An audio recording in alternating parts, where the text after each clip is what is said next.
د عمران خان د پاره او د پی ټی آی ورکرانو د پاره یو خوشخبری هم ده او یو بری خبر هم ده. ټول نه پهله خو د سره خوشخبری شریکوم چې د عمران خان وکیل انتظار پنجو ته ویل دي چې نن به عمران خان رها شي. عمران خان رهایی سره انتظار پنجو ته پرون دا خبره کړې و چې عمران خان به سبا رها کیږي، مطلب نن ورځ یادوله، خو ما ته نه لګي چې عمران خان رها شي. ځکه دویم چې کوم بری خبر تاسو سره شریکوم هغه دار چې 9 مئی واقعیت اور کور کمانډر هاوس حمله کې جے آی ټی عمران خان ذمہ دار قرار کړو. جے آی ټی یو ګروپ جوړ شو چې انویسټیګیشن کول او دا ګروپ په 19 مئی باندې جوړ کړل شو. د دې ګروپ د دې کې مطلب ډیر قابل افیسرز ادای مطلب صرف دا چې 9 مئی واقعیت حواله سره انویسټیګیشن وکي.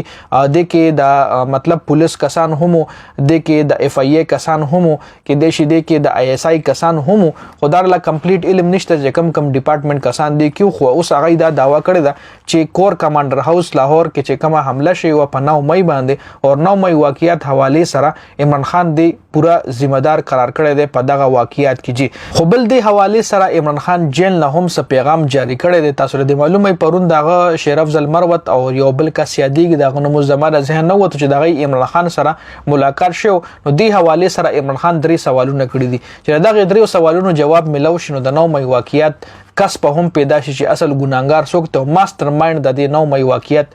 حواله سره ماستر مایند څوک ته. جی لومبه سوال خو چې عمران خان کړه وغدا چې کله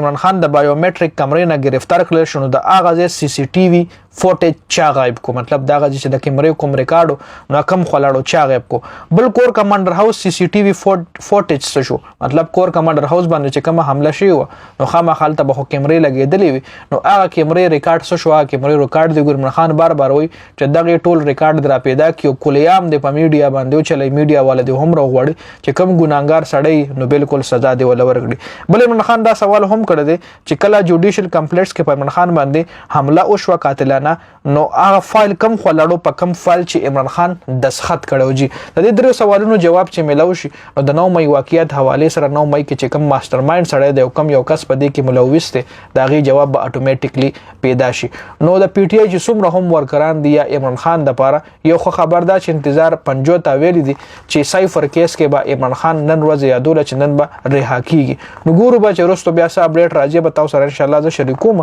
خو بل سایفر کیس خو کې عمران خان رها هم شي نو بل 9 مئی واقعیت حواله سره کور کمانډر هاوس چې کوم حمله شوی و هغه کې جی آی ټی چې کوم دی عمران خان ذمہ دار قرار کړی دی. نو کله عمران خان یو کیس ختميږي بل کیس کې به گرفتاری، بل کیس ختميږي بل کیس کې به گرفتاریږي. په عمران خان باندې ډیر زیات کیسز دي. جی